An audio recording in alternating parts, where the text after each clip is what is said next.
what's up, everybody? This is Brennan Edwards here with Dronr Tech, brought to you by RemotePilot101.com, and I am honored to be here today with a good friend of mine.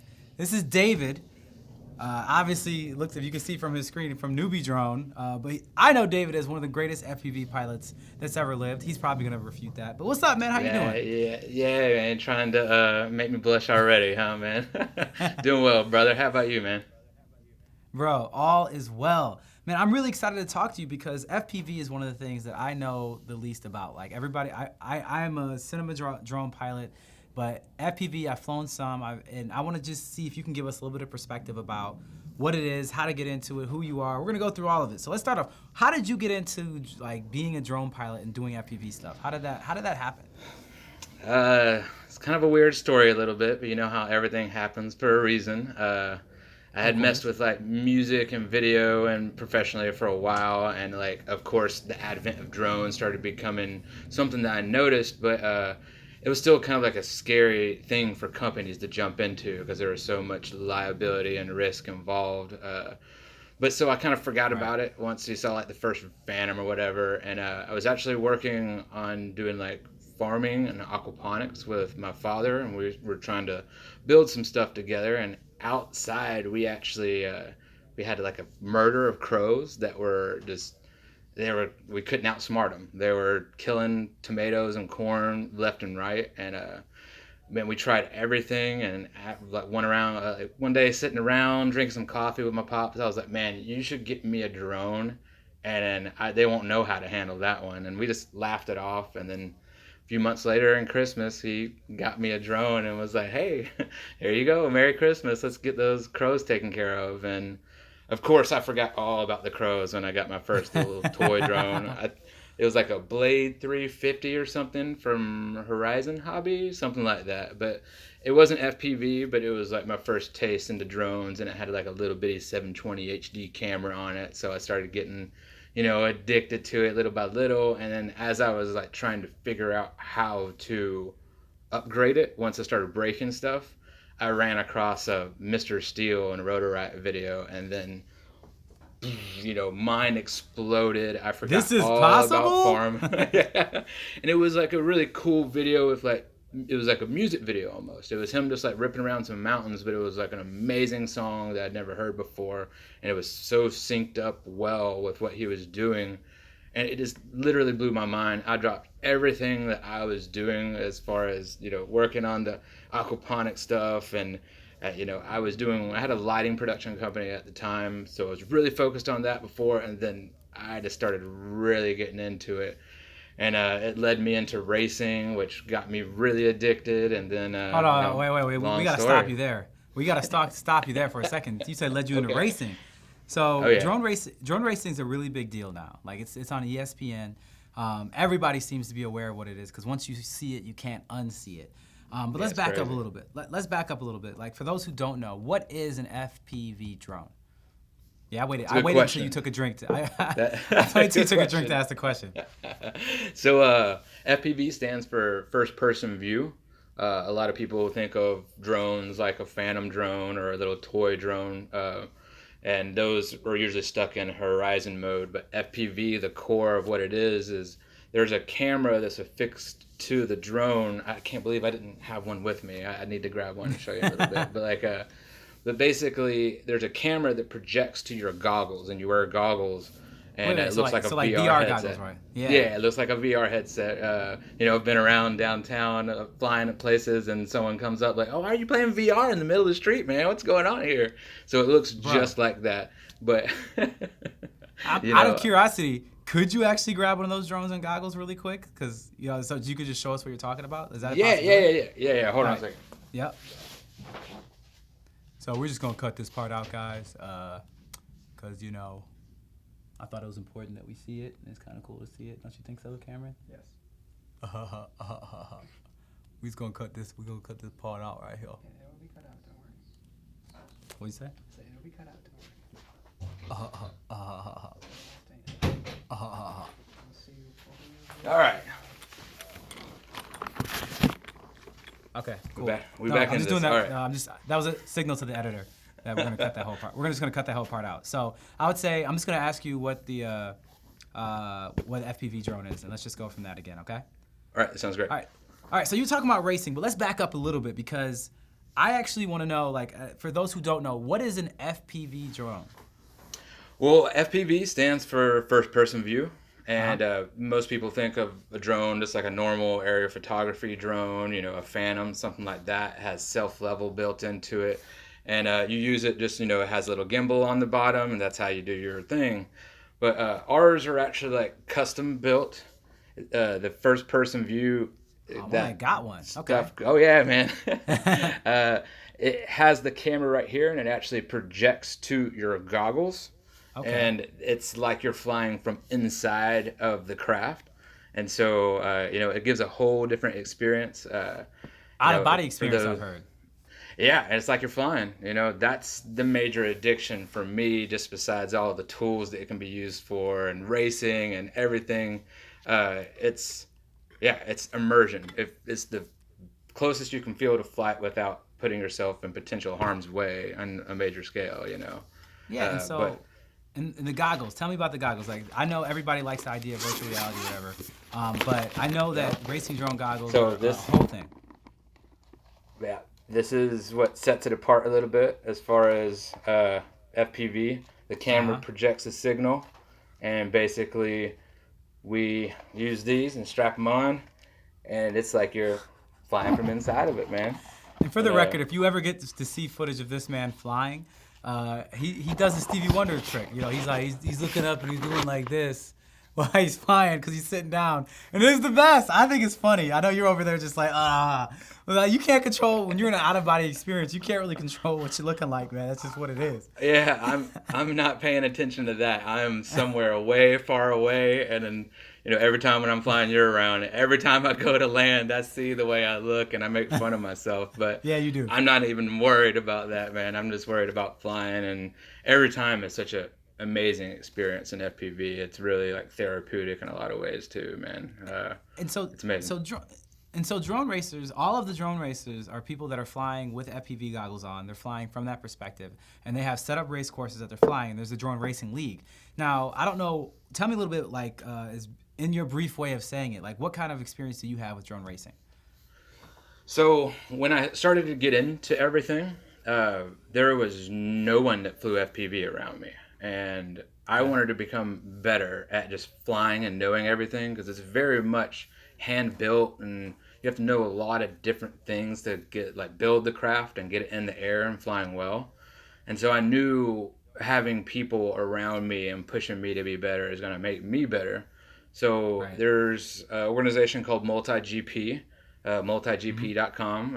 If you're interested in drone racing, you should check it out, because there's chapters all over the world, and they can help you find people in your area, whether you're into racing or not. And that's where I found this website, and there was someone like 2-3 hours away, but you know, I did go hang out with them, but I wanted something in my backyard, and owning my own lighting production company at that time, I had a little bit of time when I wanted to, and so I made my own chapter. And it's, what is it? If you build it, they will come. So people just started coming, and faster people started coming. I tried to make the most interesting, unique courses possibly could, because that makes more and more people come in and just want to experience the whole thing that's going on. And yeah, man, FPV South is what my chapter was named. We started doing things pretty big. I was doing courses and like race events inside of like an abandoned water park. Well, it wasn't abandoned; it was just closed for a time being, and and that's what drew a lot of people in. A lot of that cool footage. We did some go-kart courses and stuff like that, but yeah, it was more and more people. It just grew and grew. We eventually got Rotor Riot noticed us, and they reached out. And if you go look at Rotor Riot's like most viewed videos, one of them was the roller coaster from like 3 years ago, and that was actually in my hometown, Birmingham, Alabama, at that what is it called, the water park that was closed down. That they let us just kind of do our thing there, and yeah, man, it just became this huge thing, and it kept on getting bigger and bigger. But then I guess the rest is for a different part of the conversation in this, because that's where everything started switching to a career path rather than just something that I woke up and slept to, you know. Yeah. Okay. Well, yeah, let's talk about that because I mean, obviously you have a big logo behind you right now. Yeah, NewPadrone.com if you don't know who they are. It was about 3.5 years ago now where I'm one of my biggest races, the national championship had just taken place, and number fourth was a guy who had started a small company called Race Day Quads, and he is living in a different state, and he was in the Air Force training, and at the time, like, it was his mom was kind of like handling the few orders that they had going on, and he came to my race because he started hearing like really cool things about, you know, what we were doing at FPV South, and he showed up at a race, and I made sure that I was in every heat with him because I didn't get fast people like that caliber around me too much. Yeah. And I beat him every single heat that day, and I could tell he was frustrated with me. He was like, "Man, I don't usually get beat like that. I wasn't expecting to show up to Birmingham and getting stomped like that." And so I became friends with him, and you know, we just kind of knew each other. And when it came time for his was Air Force training was so busy, and his mom got caught up with life, he was looking for someone to act as a partner and kind of take control because he couldn't. And that's where I sold my lighting company, sold my house in Birmingham, and me and my girl moved down to Orlando, Florida. And if you know anything about FPV, Race Day Quads, you know, had quite a crazy ride over those 2.5 years, and it was, you know, big jumps up, but it was just like I just poured my passion of what I was already doing for free into like actually turning it into a job. I thought it was just going to be flying drones and drinking margaritas on the beach, but it ended up being just like a huge explosion, which the catalyst was, you know, the passion at FPV and this amazing people that I got a chance to work with down there. And yeah, man, it was a wild ride there. And then I worked with Rotor Riot, worked with Quadbox for a few months and consulting with them. And then I met these guys over at NewPadrone. I came over to San Diego to check them out, and I fell in love with San Diego and this team. And yeah, if you know anything about NewPadrone, we were really focused on making the cinematic side of FPV and tiny whoops, which, you know, Brennan has a few videos about tiny whoops showing off some stuff, and that's a really great step into FPV, you know. And yeah, it's funny you say that. I actually did a video because you sent me a bunch of stuff from NewPadrone. Of one of the tiny whoops that you gave me. You gave me the tiny whoop brushed. And I actually hung out with David this past weekend, and he gave me a brushless one, which I am still excited to fly, that I was actually talking about doing today. I haven't done it yet because I have stuff to buy my controller. I know you're busy. Bro, that. And, well, it's funny. Actually, I'm going to do it. I was going to ask you to do it, but I'm going to tell the story of how we met. Because it's a really good story that is a really telling story for what's happening in the drone cinematography industry right now. And as David just mentioned, is that NewPadrone is looking to get into, is working towards being a big part of the cinematic side of FPV flying. And that's a big deal for me because I am a cinematic drone pilot.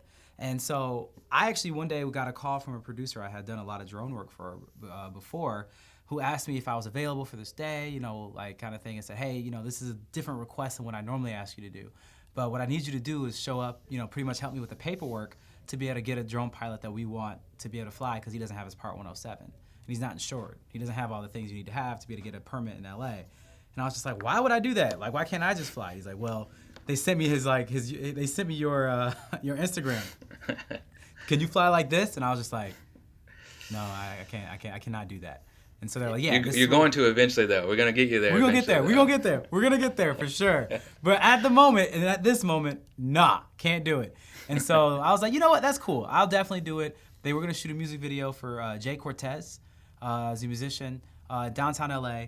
And they needed a professional drone pilot or a Part 107 insured pilot to be able to be on the paperwork as a pilot in command. I agreed to do it. They paid me to do it.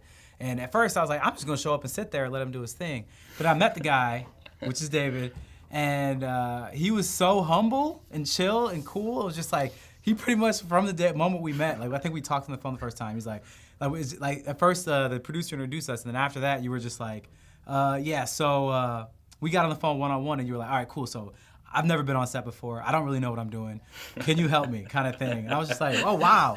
Okay, yeah, man, let's do it. And so, how about I got lucky. I got lucky it was you too, man. 'Cause you helped me out so much. I was thinking about that today. There's no way I could have made that crazy day happen without your help, man. The world hooked me up for sure. But I'm sorry. No, I'm so didn't mean no, to no. interrupt. I was actually gonna say, like, what was your perspective after that point? So we show up to set, and then what happens? You like give us like, a brief, like a brief description of that day, if you don't mind.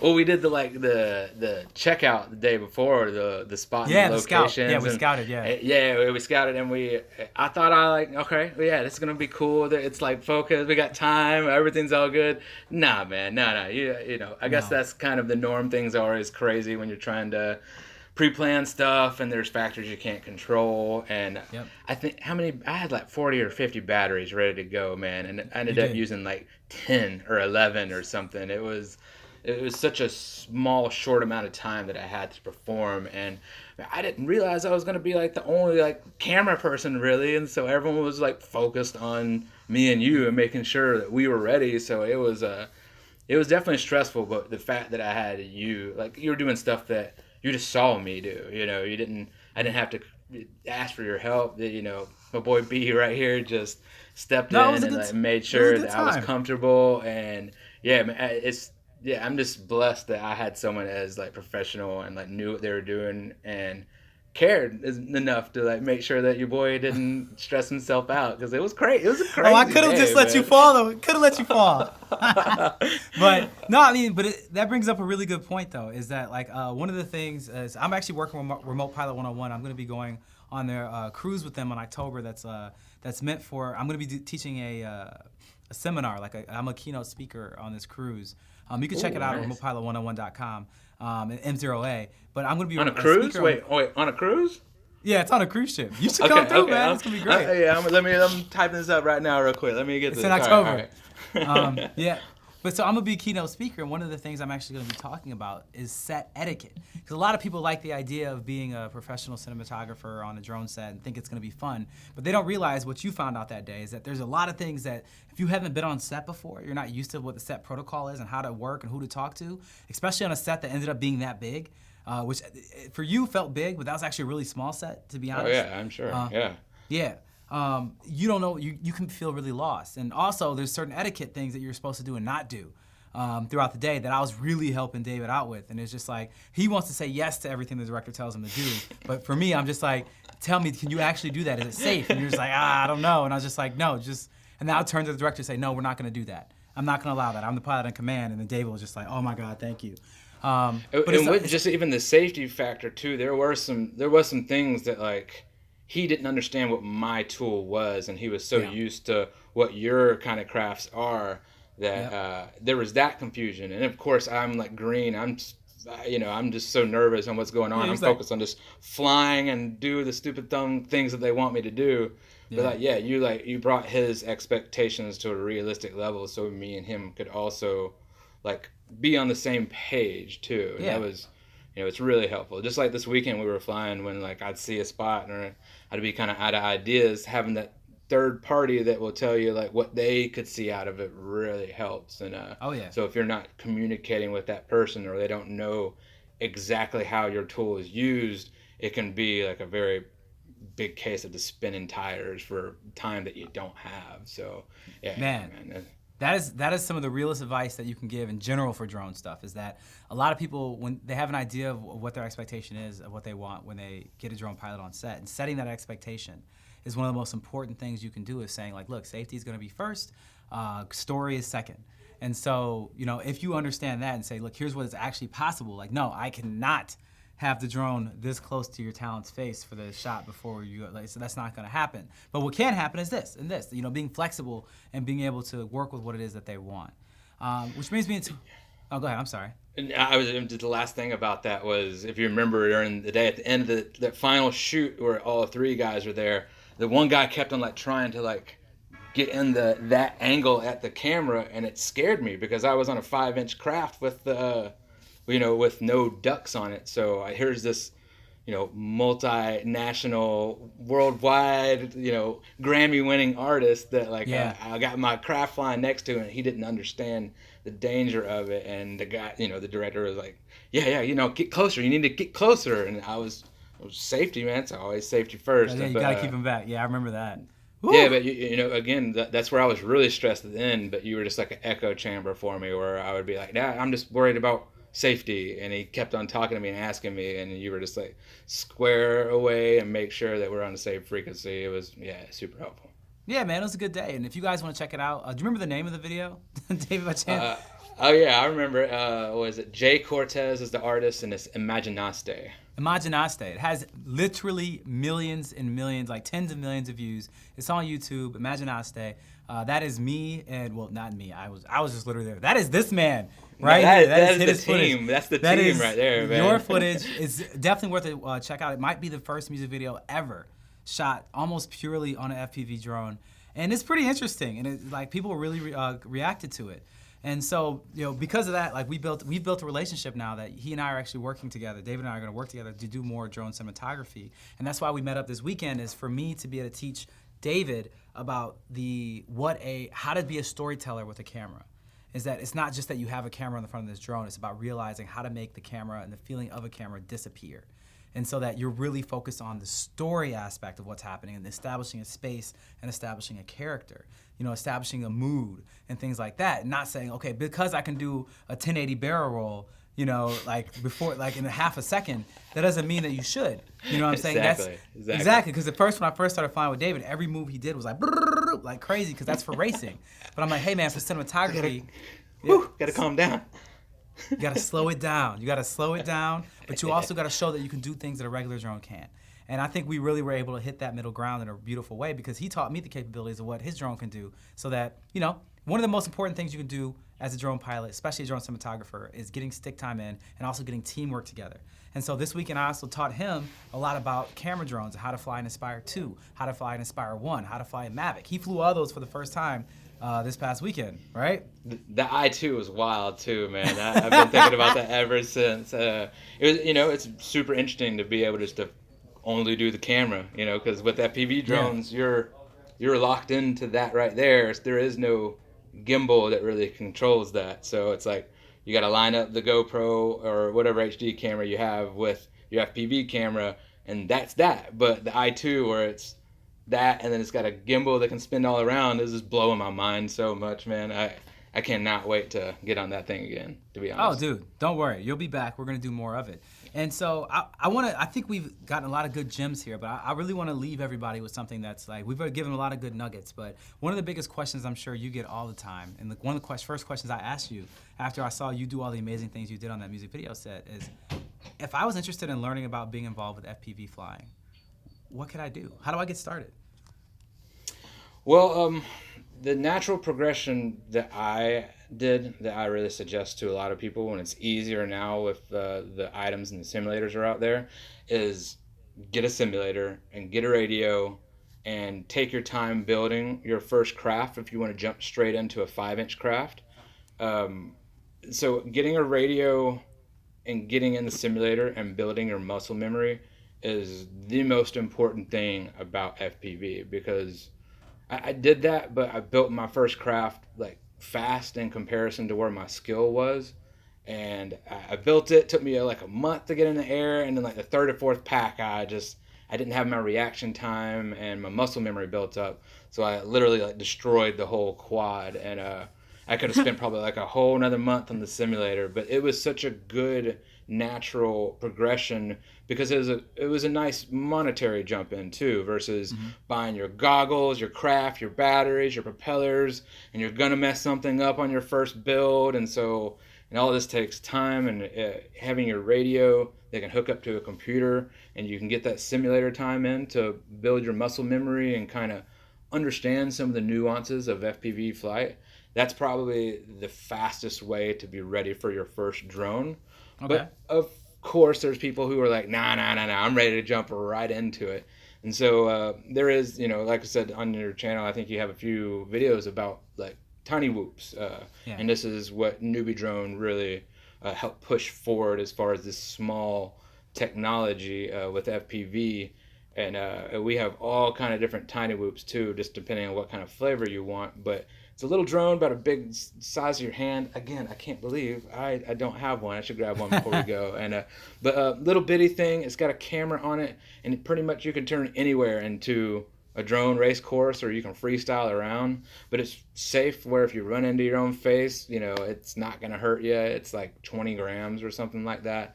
Yeah. And They're little beasts too, man. Those things are serious. Like, they're very fast. Like, yeah, you haven't messed with the brushless yet, but man, you're gonna be addicted once you really get into that, because there's brushless and brushed motors in the small ones, and that's what you have as a brushed right now, and I just got you a brushless. So those brush motors just don't have the same power as a brushless motor. Okay. And so brushless whoops is like a really good step, so you can start feeling the characteristics of flight, and it will transfer well over into a 5-inch craft. Whether, in the other way, the brushed motors, you're limited. You feel like you don't have as much power as you need to like recover out of some flips and stuff like that. Right. But it's a great first step still. So, and just for clarification, a couple things that he mentions, because he's so far and deep into the FPV world that he doesn't even realize the things he says that people aren't even going to understand. So when he's saying 5-inch, he's talking about the length of the props. Those are the propellers. Yeah, so he's talking about that when he's saying that. When he's saying brushed or brushless, he's talking about the actual motor there that he's showing you. The brush motors are the ones that have like teeth, I think, that allow the motor to move, and these ones are it's like a little magnetic thing in the middle or something like that. You probably know better how to explain that better than I do. I'm sorry. Pretty much all the DJI. I didn't hear that last part. You broke up right there. All I heard was the brushless motors and the magnets. I was saying the brushless motors are the ones, if you fly cinematic drones, are the ones you're used to seeing. Because they are the ones that they have like a space between the middle of the motor and then where the actual thing is. It looks like little magnetic coils wrapped around. So it uses magnetism. It charges like the magnetism to spin up the props. And that's probably the most common type of drone motor you're going to see on almost all of them. But the cheaper you go, the closer you're going to get to the brushed motors, because those are the cheaper ones. But that's just how it is. You pay for quality. But yeah, man. Well, honestly, is there anything else you want to talk about? Because honestly, I feel like we've dropped so much knowledge right now that I think we're good. I think everybody's gonna be really good. Oh wait, I know. I have a question for you. Tell us, how do you get a drone simulator? Like, what is the name of it, and how? Okay, that's a really good question.